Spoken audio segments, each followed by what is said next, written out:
کربلا کے آئینے میں کردار بنایا جائے. کربلا ہمیں بتائے گی کہ کردار کیسا ہونا چاہیے. تو اب کردار کے معاملات میں کربلا ہمیں یہ بھی بتائے گی کہ کردار کیسا ہونا چاہیے اور یہ بھی بتائے گی کہ کردار کیسا نہیں ہونا چاہیے. صلوات پڑھیں اب آپ کل جہاں سے بات چھوڑی تھی وہیں پر شروع کر رہا ہوں. یہ 2-5 منٹ کی تبدیلی سے توجہ اور جہاں تک بھی بات دس کر سکوں میں کروں گا. بہت دیر جو ہے وہ ظاہر سی بات ایسے کہ نمبر پکڑنے والے لوگ ہیں نہیں, جلدی چھوڑ دیتے ہیں. تو جہاں تک بھی بات پہنچ سکی باقی انشاءاللہ کہیں اور. تو عرض کرنے کا مقصد عزیزوں یہ ہے کہ حر کربلا کے منظر میں کردار, کربلا کے منظر میں جب کردار حر ہمارے سامنے آئے تو آپ حر کی خصوصیات دیکھیں. کردار جب سامنے آئے تو پھر حسب و نسب نہیں دیکھا جاتا, خاندان و قبیلہ نہیں دیکھا جاتا, رنگ و نسل نہیں دیکھی جاتی. اس لیے کہ جب بات کردار پر ہو تو حسب و نسب پیچھے رکھ کے بات کی جاتی ہے کہ کردار کیسا ہے. تو حر کربلا کا ایک کردار, آئیڈیل کردار. اب آپ اس کردار کو اگر دیکھیں تو یوں سمجھ لیں کہ ایک ایسا کردار کہ جس میں حق پانے کی جو سوچ تھی, اگرچہ کہ اس کے پاس آرام و آسائش کی کمی نہیں تھی, اس کو اپنے مقام و منصب میں اضافے کی گنجائش تھی, مگر ان تمام خواہشات پر جستجو تلاش حق اتنی غالب آ گئی کہ اس نے پیاس کو ترجیح دی پانی پینے کے اوپر, بھوک کو ترجیح دی شکم سیر ہونے کے اوپر, بے منصب ہونے کو ترجیح دی سردار ہونے پر,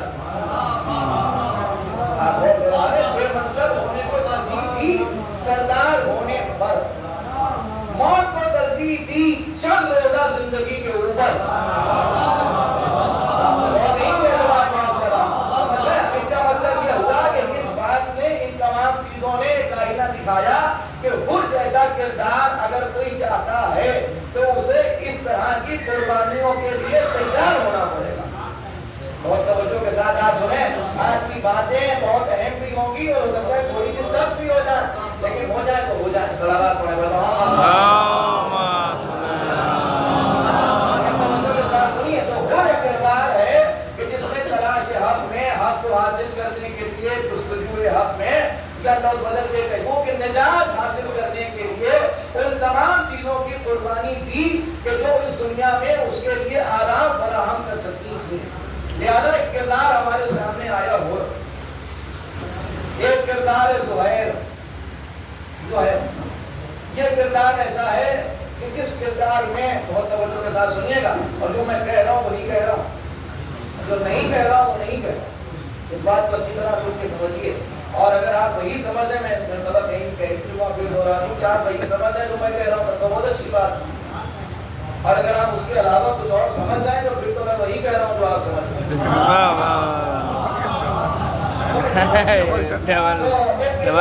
ہیں. زہیر کے کردار کے آئینے میں اگر آپ دیکھیں تو زہیر ایک کردار, ہم نام و نسب و خاندان و قبیلے کی بات نہیں کرتے, بات جو کہ کردار پر ہو رہی ہے, تو ایک ایسا کردار ہے جو مفاد پرست ہے, فائدہ, ہر قیمت پر فائدہ چاہتا ہے, حق کو تلاشنے کی بہت زیادہ جستجو بھی نہیں ہے.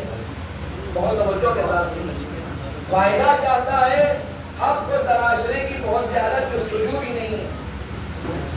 بظاہر کسی معاملے میں الجھنا بھی نہیں چاہتا اپنے کاروباری معاملات کو چھوڑ کے.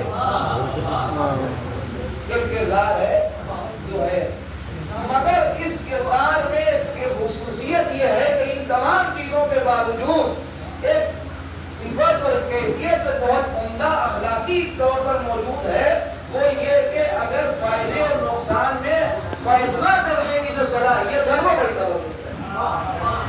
نتیجہ یہ ہوا کہ حسین ابن علی سے آگے جب تھوڑی دیر اس نے بات کی تو فیصلہ کر لیا کہ فائدہ دنیا میں نہیں ہے.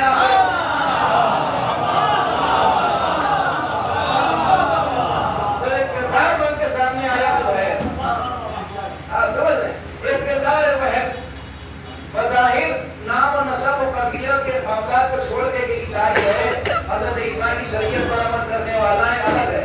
یہ شخص ایسا ہے کہ جو اتنا زیادہ حق میں ڈوبا ہوا, کردار کی بات کر رہا ہوں, حق میں ڈوبا ہوا ہے کہ یہ سمجھ رہا ہے کہ جو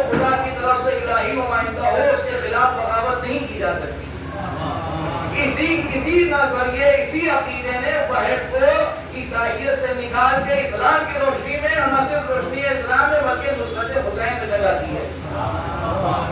یہ ہے کردار وہ آئینہ کہ جس میں کربلا مسلسل کردار دکھا رہی ہے. اور بہت صحیح حبیب یہ وہ لوگ ہیں. مسلم ابن اوسجہ یہ وہ کردار ہے کہ جو کربلا میں دکھا رہی ہے. کیسے کیسے کردار ہے؟ یہ وہ لوگ ہیں کہ جو سب کچھ چھوڑنے کو تیار ہے. ان کا نظریہ یہ ہے, ان کا عقیدہ یہ ہے, ان کا مذہب یہ ہے کہ یہ تمام چیزیں چھوڑی جا سکتی ہیں اگر بات حق پر آ جائے. تو زہیر ابن قین نے اپنے نظریات کو بدل کے اپنا سب کچھ اسلام پر قربان کر دیا. مال و دولت و خاندان و قبیلہ چھوڑ کے توقیر پتہ چلے کہ زہیر کس کردار کو کہتے ہیں, پھر کس کردار کو کہتے ہیں. تو یہ باتیں جو ہو رہی ہیں وہ ابھی پاس بیٹھنے والوں کی ہو رہی ہیں. ابھی ہم نے گور میں پڑھنے والوں کا ذکر نہیں. واہ واہ واہ آواز پڑے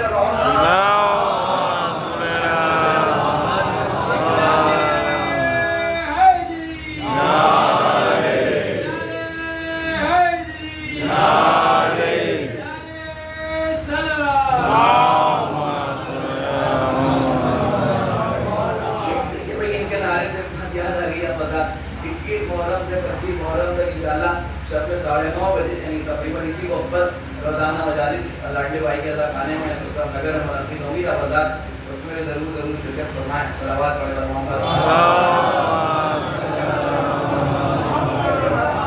تو یہ تو پاس بیٹھنے والے لوگ ہیں. اب اگر آپ گور کے بالوں کی بات کریں تو یہاں کے کردار کل میں نے عرض کیا تھا کہ جناب قاسم ابن حسن سے امام حسین علیہ السلام نے پوچھا کہ تمہاری نزدیک موت کیسی ہے. قاسم ابن حسن نے جو بات کا جواب دیا وہ اخلاقی جواب نہیں, کرداری جواب. آپ نے فرمایا آپ کی محبت میں آ رہی ہے تو شہر سے زیادہ. اس کا مطلب یہ ہوا کہ قاسم اس بات سے الگ کہ وہ حسن ابن علی کے بیٹے امام زادے ہیں, علی کے پوتے ہیں, فاطمہ زہرا سے ان کا خون کا رشتہ ہے. ان تمام چیزوں سے ہٹ کے اگر دیکھیں تو قاسم ایک کردار ہے, علی اکبر ایک کردار ہے, عباس ایک کردار ہے کہ جنہوں نے اس بات کا اعلان کیا عملاً کہ کربلا کے میدان میں کردار ساتھی کے وہ آئینے قائم ہو رہے ہیں کہ دنیا اگر چاہے کہ اپنا کردار سنبھالے تو آ کے دیکھے کہ ایسا ہونا چاہیے, بیٹا ایسا ہونا چاہیے, بھتیجا ایسا ہونا چاہیے, دوست ایسا ہونا چاہیے, بھائی ایسا ہونا چاہیے, صحابی ایسا ہونا چاہیے, مددگار ایسا ہونا چاہیے. یہ ہے معاملہ. اب تھوڑی دیر بات کریں کہ ایسا نہیں ہونا چاہیے. اس لیے کہ کربلا میں دوسری طرف بھی جو کرداری کردار ہے, ایک کردار ہے یزید. یزید کے کردار پر اگر آپ بات کیجئے تو یزید کے کردار میں وہ تمام خرابیاں موجود ہیں کہ جو خرابیاں ہیں. نہیں لفظ بدل تو شہرات کی خاموشی ٹوٹ جائے. یزید کے کردار کی حالت تو یہ ہے کہ جو یزید کے اندر موجود ہے وہی برائی ہے. واہ واہ واہ واہ واہ واہ واہ واہ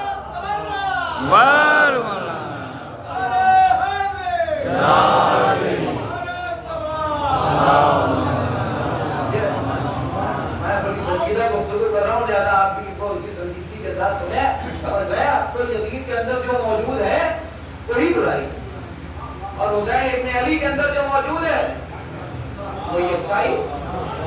آپ کو جملہ یاد ہے یا نہیں کہ جب معاویہ نے امام حسین کے سامنے کہا کہ آپ اس کے بارے میں اتنی بری باتیں کہہ رہے ہیں مگر میرا بیٹا جب اپنے دوستوں میں بیٹھتا ہے تو آپ کی بڑی تعریفیں کرتا ہے, تو امام حسین نے اسے یہی تو کہا تھا کہ جو میں جانتا ہوں وہ کہتا ہوں. وہ جانتا ہے وہ کہتا ہے میرے بارے میں. تو اس کا مطلب یہ ہوا کہ ساری دنیا یزید کی برائیوں میں متفق. اجماع ہے, اجماع یزید کی خرابیوں پر امت کا اجماع. اب اسے کیا کیجئے کہ اجماع بھی ہے, بیعتی بھی ہے کہ برا ہے مگر مانے گے اسی کو. آج بھی ہم نے دیکھا نہیں صاحب فرما رہے ہیں کہ یزید دروازہ ہے. اب ظاہر سی بات ہے یہ بھی قسمت کی بات ہے. ہمارے شیخوں کے لیے پیغمبر نے کہا نام مدینہ العلم وعلی اور ان کے لیے یزید جیسا دروازہ ہے. اب ظاہر سی بات ہے جب علی دروازہ ہوں, جیسے جو چاہے سنیے بھائی, جب علی دروازہ ہوں تو منزل محمد ہوتے ہیں, اور یزید دروازہ ہو تو منزل ابو سفیان ہوتے ہیں.